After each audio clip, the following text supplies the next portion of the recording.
Mebel dan Kerajinan Indonesia menargetkan pertumbuhan ekspor produk mebel dan kerajinan Indonesia tembus 5 miliar dolar Amerika Serikat pada tahun 2024 mendatang. Pemerintah juga siap mendukung ekspor mebel dan kerajinan melalui roadmap Lembaga Pembiayaan Ekspor Indonesia. Himpunan Industri Mebel dan Kerajinan Indonesia atau HIMKI memasang target pertumbuhan ekspor produk mebel dan kerajinan Indonesia tembus hingga 5 miliar dolar Amerika Serikat pada tahun 2024. Dan berdasarkan kinerja ekspor produk mebel dan kerajinan di tahun 2021 hingga 2024, dibutuhkan pertumbuhan sekitar 13,4% per tahun. Pemerintah sendiri menyatakan kesiapan untuk mendukung target ekspor mebel dan furnitur di tahun depan. Menteri Koordinator Bidang Perekonomian Erlangga Hartarto saat acara Indonesia International Furniture Expo di Jakarta International Expo Kemayoran mengatakan, salah satu bentuk dukungan yang akan disiapkan yakni terkait pendanaan melalui Lembaga Pembiayaan Ekspor Indonesia atau LPI. Pemerintah akan meminta LPI membuat roadmap untuk mendukung realisasi ekspor 5 miliar dolar Amerika Serikat tersebut. Dengan ekspor. Nah, ekspor kan arahannya adalah memperluas pasar ekspor dan kedua memfasilitasi pembiayaan ekspor. Jadi fasilitasi pembiayaan ekspor melalui LPI. Jadi kalau ini seluruhnya dikonsentrasikan, diharapkan ini bisa mendorong ekspor dan ekspor tercapai. Kita lihat Vietnam sampai 18 miliar dolar. 18 miliar dolar.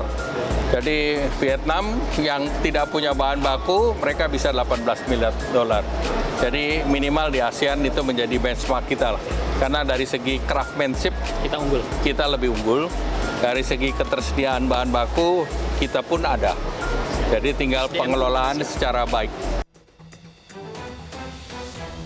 Sementara itu, industri mebel dan kerajinan masih menghadapi sejumlah tantangan, yaitu ketersediaan bahan baku dan sistem verifikasi dan legalitas kayu, di mana Uni Eropa mensyaratkan sertifikasi dalam bentuk Forest Law Enforcement, Governance and Trade yang mengharuskan traceability semua produk kehutanan bukan berasal dari hutan ilegal.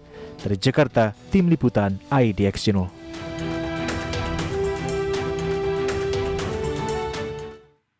Baik pemirsa, untuk membahas tema menarik hari ini, kejar target ekspor mebel dan kerajinan 5 miliar dolar Amerika di tahun 2024, kita sudah tersambung melalui Zoom bersama dengan Bapak Abdul Sobur, Ketua Presidium Himpunan Industri Mebel dan Kerajinan Indonesia atau HIMKI. Selamat pagi, Pak Abdul.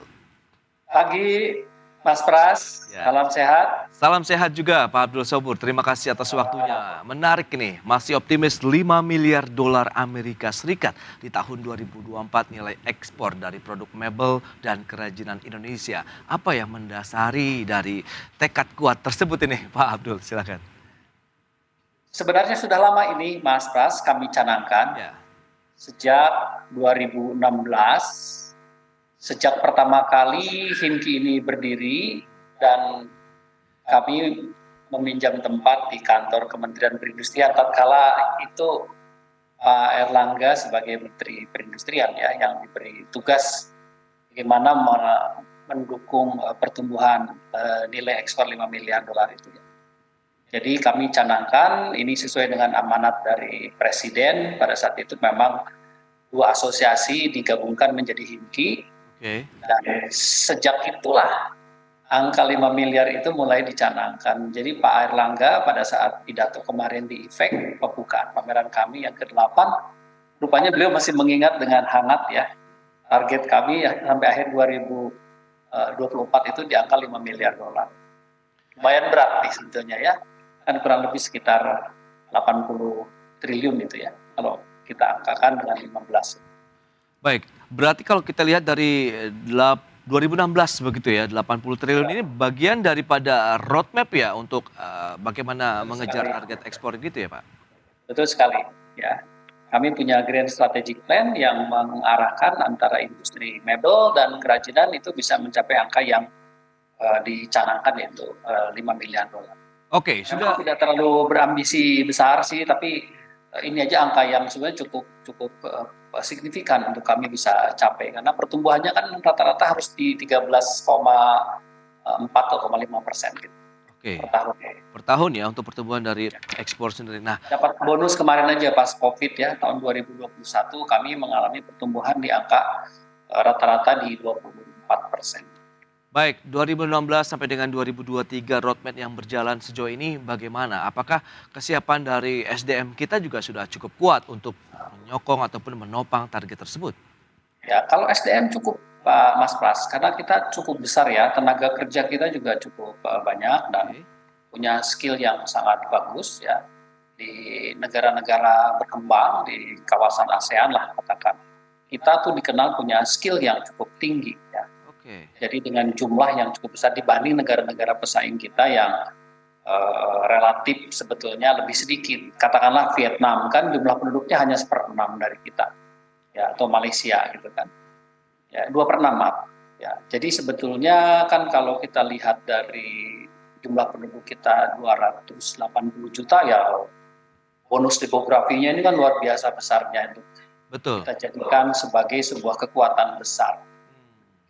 Nah, kalau kita lihat dengan tadi Vietnam yang menjadi salah satu Benchmark ya. ya benchmark kita tadi seperti dikatakan Pak Airlangga.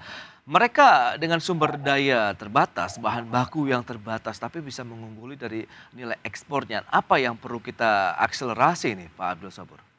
Jadi kalau kita baru mencapai angka 3,5 miliar dolar, sedangkan mereka udah mencapai 18 miliar dolar, berapa kali itu ya Betul. di lapangan? Cukup besar gitu ya. Jadi sebenarnya boleh jadi beberapa hal yang dimiliki Vietnam terutama kaitannya dengan regulasi itu cukup bagus ya Mas Pras. Oke. Jadi tidak peduli dia nggak punya bahan, tetapi bagaimana bahan-bahan itu diimpor dari seluruh dunia kalau perlu ya, termasuk dari Indonesia mungkin yang diimpor lewat Malaysia. Dan Vietnam sini punya bahan tapi bahannya sedikit dan mungkin banyak peluru di dalam pokoknya, ya, dia nggak terkembang lah. Jadi itu yang saya lihat. Kemudian skill dan mereka juga ditopang sebetulnya terutama dengan mesin-mesin canggih. Oke. Jadi rahasia di balik kehebatan Vietnam ini sebetulnya kita sudah tahu ya. Dia adalah the first relocation from China, ya, compete to United States. Jadi ketika dia perang dagang dengan Amerika, maka dia relokasi industrinya itu ke Vietnam supaya marketnya lancar. Karena Vietnam dengan Amerika punya FTA ya, Free Trade Agreement. Jadi sebetulnya 630 perusahaan dari Cina dalam 10 tahun terakhir itu udah berpindah ya Oke. dari Cina. Karena ini kan hanya border aja tuh dengan Cina itu. Iya, betul. Nah, sedangkan kita Indonesia lumayan jauh nih, sebelum ke kita ke Malaysia dulu tentu. Iya. Nah, pertumbuhan di Malaysia pun terjadi ya. Dia sudah sangat bagus sekarang ekspor mebelnya di atas kita sedikit ya, selisih 500 juta dolar. Oke. Itu juga karena investasi asing masuk lebih dekat ya. Nah, Indonesia ini kan seperti agak jauh ya, non jauh bagi mereka. Tapi pada akhirnya saya lihat akan sampai ke kita mereka. Ya. Indonesia punya segala hal ada di sini. Baik, tapi kalau kita lihat dan Anda katakan skill kita, kemudian krefensif kita juga tadi bagus begitu ya dan lebih unggul dibandingkan dengan negara peers begitu. Anda melihat permesinan ini menjadi salah satu kunci begitu nantinya kalau kita lihat bahwa ini bisa mendukung lebih jauh lagi untuk industri mebel dan kerajinan kita. Sebenarnya kan tidak mungkin kan Cina mencapai angka pertumbuhan ekspor di angka katakanlah 87 miliar dolar ya sekarang ini. Oke. Atau output produksi dia di angka 250 miliar dolar untuk luar dan dalam ya. Kan Samsung dalamnya kan di angka 70% mereka. Tanpa alat, nggak mungkin. Atau dengan alat tradisional nggak mungkin. Jadi jelas bahwa teknologi produksi dalam hal ini mesin-mesin canggih itu dibuat oleh mereka. Ya. Oke. Cina malah punya beberapa kawasan tempat produksi khusus mesin-mesin yang digunakan untuk memproduksi barang-barang mebel. Ya, fokus di situ. Di satu kawasan besar sekali Oke. yang disebut Lunqiao itu dengan 1.500 pabrik hanya untuk membuat alat produksinya. Nah, ini yang kemudian juga masuk ke ke Vietnam, masuk ke Malaysia. Termasuk juga ada mulai merembes mesin-mesin itu ke Indonesia. Nah, pertanyaannya adalah kalau di kita kan begitu mesin itu dikombinasi dengan skill yang tinggi dalam hal ini craftsmanship itu sebetulnya menjadi keunggulan. Ya, ini kan blend artinya ya antara kecepatan produksi yang ditopang oleh mesin-mesin dan eh, kehebatan craftsmanship kita ini akan menghasilkan produk yang kemudian unik, Betul. agak beda dengan Malaysia dan Vietnam, pasti beda. Oke. Ya, Dan yang itu sudah dicari oleh diadaptasi, buyers Pak? sebetulnya. Sudah banyak dibeli oleh produsen ataupun pengrajin mebel dan kerajinan di Indonesia sejauh ini? Ya sudah mulai, kita sudah dari 4 tahun yang lalu ya sudah mulai Baik. transisi itu mulai terjadi karena juga kita punya program kan pemerintah sampai ke 4.0 ini juga programnya Pak Airlangga ya untuk kemudian kita juga mulai menggunakan mesin-mesin canggih ya. Tapi perlu investasi kan Ya. sehingga bertahap ininya Oke. prosesnya. Berarti bisa dikatakan tahun 2023 ini harusnya bisa menjadi pijakan yang kuat ya untuk kita mencapai target di tahun 2024 mendatang. Strateginya seperti apa? Berikut ini infografik terkait dengan proyeksi dari nilai ekspor mebel dan juga kerajinan. Ya, data selengkapnya kita akan cermati dari tahun 2020 sampai dengan 2024 mendatang. Kita lihat pergerakan dari proyeksi nilai ekspor mebel dan kerajinan terus bertumbuh. Target di tahun depan adalah 5 miliar dolar Amerika atau sekitar 80 triliunan rupiah. Dan target tahun ini di 4,46 miliar dolar Amerika. Kemudian kita akan cermati komposisi dari ekspor mebel dan kerajinan. Itu apa saja sih yang mendominasi? Kita lihat ada mebel kayu, ini sekitar 59,52%, kemudian rotan 33,69%, ada bambu 3,93%, plastik juga ada 2,25%, kemudian besi 0,04% dan produk mebel lainnya sekitar 0,57%. Itu dia, kita lihat komposisi dari ekspor mebel dan kerajinan Indonesia. Dan selanjutnya negara tujuan ekspor kita mana saja, ini data tahun 2021. Amerika Serikat, Jepang, Inggris, Belanda, dan juga Perancis. Amerika Serikat 1,1 miliar dolar, kemudian menyusul Jepang di 138,9 juta dolar dan Inggris 62 juta dolar. Kemudian Belanda 97,6 juta dolar dan juga Perancis. Itu dia negara-negara tujuan ekspor mebel dan kerajinan Indonesia. Baik, kita akan lanjutkan kembali dan kita coba akan gali lebih jauh begitu dengan data-data yang baru saja kita sampaikan dengan Bapak Abdul Sobur, Ketua Presidium Himpunan Industri Mebel dan Kerajinan Indonesia. Baik Pak Abdul, kalau kita cermati dengan beberapa data yang tadi sudah disampaikan ini, proyeksi dari nilai ekspor ini sesuai dengan roadmap nampaknya terus bertumbuh, bahkan tahun depan target 5 miliar dolar Amerika dengan didukung tadi craftsmanship kita yang unggul, kemudian dukungan dari pemerintah juga menarik. Tadi ada sisi pendanaan atau roadmap yang akan dibuat oleh LPI tadi yang sudah disampaikan oleh Pak Airlangga Hartarto. Sejauh ini realisasinya seperti apa ini Pak Abdul?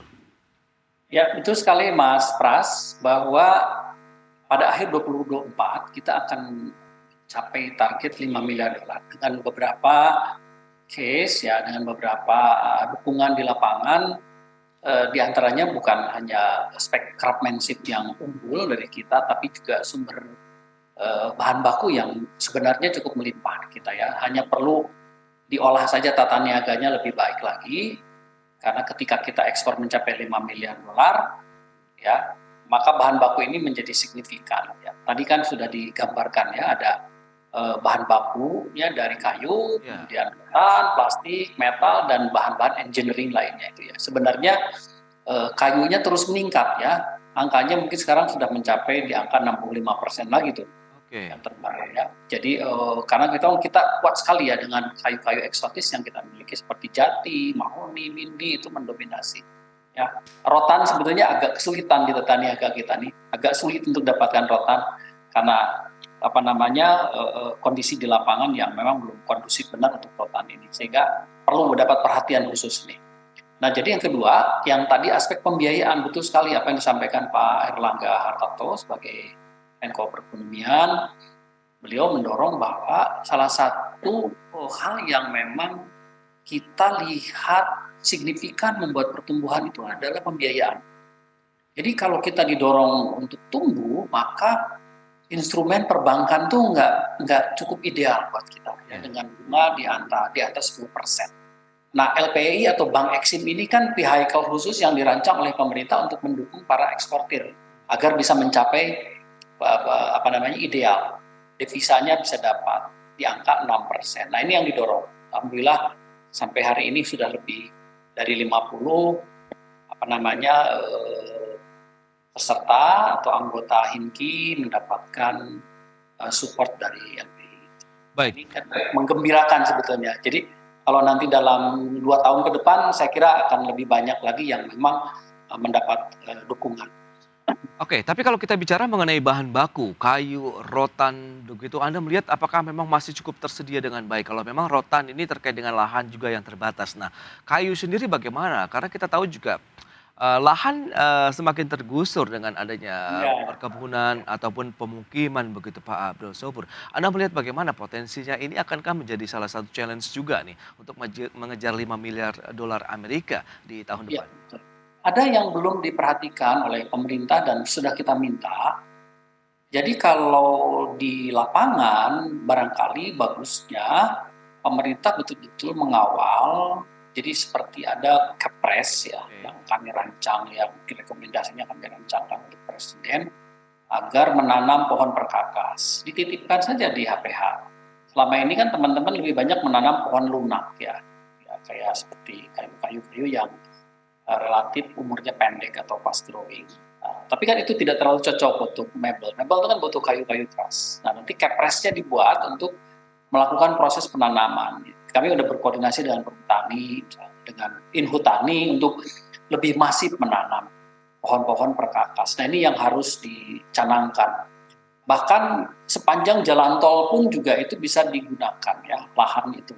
Kiri kanan jalan kan ditanam aja pohon perkakas. Berarti kan Kepres itu bisa dilaksanakan oleh semua pihak, termasuk Jasa Marga, Bina Marga, dan siapapun yang punya lahan untuk kemudian di masa depan kita tercukupi gitu ya bahan baku itu. Ini yang disebut tata niaga. Baik, berikutnya kalau kita bicara mengenai ekspor, itu ada forest law enforcement juga kan yang diterapkan di zona Eropa begitu. Apakah Ini benar, masih menjadi hambatan tersendiri juga nih kalau kita bicara mengenai ekspor nih Pak Abdul? ya, sangat menghambat karena gini Mas, kenapa Cina, Vietnam, Malaysia begitu melenggang ekspornya ke Uni Eropa ya cepat? Karena mereka tidak mempunyai aturan-aturan yang seribet kita. Kita kan jadi punya 2 aturan dalam hal ini. Satu FSC yang memang mereka miliki dari Uni Eropa sebagai certified yang dianggap berhasil, dan kemudian kita punya SPLK ya yang memang produksi kita sendiri untuk menjelaskan kepada masyarakat global khususnya ke Uni Eropa bahwa kayu-kayu yang kita peroleh itu didapat dengan cara yang baik dan traceability-nya sudah memenuhi syarat. Namun di lapangan, ini masyarakat Uni Eropa ini lebih senang FSC. Jadi dia memilih FSC dan belum semua pohon atau tanaman atau hutan kita kan disertify. Apalagi hutan tanaman industri atau hutan rakyat kan belum. Baru perhutani yang mereka sentuh kan. Jadi artinya bahwa kendala ini muncul di lapangan. Maka dari itu tadi untuk bisa menopang pertumbuhan ekspor nasional, bahan baku itu harus aman. Nah, kita minta nanti ada mutual recognition ya. Si SPLK ini kalau bisa setara aja dengan FSC gitu ya. Sehingga kita bisa milih aja salah satu. SPLK cukup deh gitu ya. Kan sudah diratifikasi dan Uni Eropa juga sudah sepakat gitu ya. FLEGT ini bisa dijalankan setara. Namun prakteknya masih tetap FSC yang dominan di sini. Nah, itu yang kemudian harus ada perjuangan, mungkin campaign yang lebih spesifik ke target market dari pemerintah khususnya dari LHK, Kemenlu, ya, Perindustrian dan Perdagangan untuk supaya tolong dengan SPLK aja cukup gitu ya, nggak usah FSC. Ya, ini produk asli dalam negeri, mandatori lagi lebih tinggi mestinya kedudukannya daripada FSC yang sifatnya voluntary. Oke, berarti memang itu yang diharapkan. Ya Pak Abdul, kalau kita cermati memang menjadi salah satu hambatan, memang adanya sertifikasi yang diterapkan di Uni Eropa. Nah, apakah ini menjadi salah satu tantangan juga akhirnya kita harus mencari nih, membuat lagi diversifikasi negara tujuan ekspor atau kita melakukan campaign juga nih, ataupun membuka ruang dialog dengan Uni Eropa bahwa kita juga memiliki sertifikasi terkait dengan perkayuan yang akan diekspor. Silakan Pak. Jadi seperti yang tadi disampaikan, bahwa Kenapa pertumbuhan ekspor ke Amerika kita lebih tinggi jauh dibanding ke Eropa ya, 54%. Eropa mungkin hanya 35%, sisanya untuk kawasan Asia lain dan Middle East. Ini karena salah satunya tadi certify atau FSC yang mereka tetapkan itu lumayan rumit untuk diperoleh ya oleh kita semua. Jadi ke depan tadi saya mengatakan mutual recognition itu bisa terjadi. Jadi kita nanti dipermudah lah masuk. Salah satu perjuangan yang paling penting mungkin dari pemerintah nanti ya, bikin FTA atau CEPA barangkali ya. Katanya sih Pak Menko bilang sudah mulai digagas dan dalam waktu dekat mungkin akan diperbincang. Karena kalau sudah dapat FTA atau CEPA itu mudah. Jadi si regulasi-regulasi lain yang menghambat itu akan menjadi bagian yang minor. Karena perjanjian terbesarnya kan kita sama-sama sudah bisa terbuka ya. Mereka juga bisa berinvestasi di Indonesia, kita juga bisa berinvestasi di sana dengan segala kemudahan-kemudahannya. Nah, saya harapkan nanti dengan CEPA ke Indonesia, Uni Eropa itu akan membuka ruang lebih besar. Nah, strategi yang kedua betul tadi Mas Pras sampaikan bahwa kita harus juga membuka pasar selain Eropa. Ya kalau Amerika ini harus dijaga benar nih karena sudah bagus dia. Tinggal bagaimana mengoptimalisasi atau memaksimalisasi target masuk ke sana dengan penetrasi pasar yang lebih dalam misalnya atau yang lebih kuat lagi ke Amerika ini. Nah mungkin salah satunya ke Middle East, ke India ya dan mungkin ke Afrika Selatan yang notabene mereka kan tidak perlu aturan seribet kalau kita masuk ke Uni Eropa. Nah ini mulai dilakukan ya sebetulnya. Kami harapkan di tahun ini juga ya di tahun-tahun ini juga sudah mulai memasuki sana. Planning kami sih bulan Agustus sih sudah harus bisa berpameran di India. Ya. Dan nanti kemudian bulan-bulan berikutnya itu bisa masuk di Middle East, misalnya di Dubai dulu. Buat titik itu aja penting tuh untuk dijelajah sehingga kita nggak terlalu bergantung ke pasar Amerika, ke pasar Uni Eropa yang notabene lebih rumit dan kondisinya kan lagi tidak menguntungkan nih juga ke Amerika ke Uni Eropa ini ya sama Amerika. Satu inflasi kan, satu lagi perang misalnya. Itu udah waktu yang pas sekali nih untuk memasuki emerging market nih Mas Pras. Iya. Nah, kalau kita lihat dengan kondisi yang ada begitu, lantas apa saja yang mungkin perlu diantisipasi ke depan begitu bahwa dengan target-target yang cukup tinggi bahkan sampai dengan 5 miliar dolar Amerika, seberapa jauh juga nanti optimisme Anda untuk menjaga penetrasi pangsa pasar ekspor kita begitu, Pak? Ya, kenapa Cina begitu kuat masuk ke pasar Amerika? Dia kan memiliki permanent display sana. Toko-toko grey yang dibeli betul, misalnya Lexington ya, itu 2 miliar dolar satu omset dibeli ya, dan banyak lagi yang dibeli sehingga market penetration-nya tuh kuat sekali. Malaysia juga udah mulai ke sana ya. Apalagi Vietnam dan China ini sama nih kan. Nah, kita juga sama kalau ke Amerika lakukan penetrasi pasar lebih besar dengan membuka gerai aja di sana. Perwakilan dari Indonesia tampil di sana lebih besar. Di Eropa juga demikian. Ya, tapi berarti kalau pemerintah bisa mendukung kami ya dengan support betul-betul bisa masuk ke emerging market misalnya ke Middle East tadi atau ke India, ini juga satu langkah yang sekarang kan kita lihat surplus perdagangan globalnya kan dari negara-negara emerging market sebetulnya kalau mau jujur, bukan dari Eropa atau Amerika ya. Indonesia. Surplus terbesarnya kan dari emerging market. Sama artinya mebel pun harusnya didorong lebih besar ke sana. Penduduk India ini sekarang number 1 Mas di dunia ya, ngalahin Cina. Berapa besarnya berarti pasar itu kalau kita masuk? Itu dia yang dan mereka kebetulan bukan negara yang terkuat di furniture-nya nih. Ya, di handicraft-nya. Masuk mestinya ke sana. Baik, itu dia penetrasi market juga harus didukung semua pihak, pemerintah dengan tadi banyak membuka mungkin gerai-gerai furniture dan mebel Indonesia begitu di luar negeri, pameran-pameran yang juga sering diadakan begitu ya. Baik, maju terus Pak untuk industri mebel dan kerajinan Indonesia di tahun 2023 ini dan semoga tercapai juga untuk targetnya 5 miliar dolar di tahun depan. Terima kasih banyak Pak Abdul Sobur, selamat melanjutkan aktivitas Anda kembali. Salam sehat. Salam sehat selalu.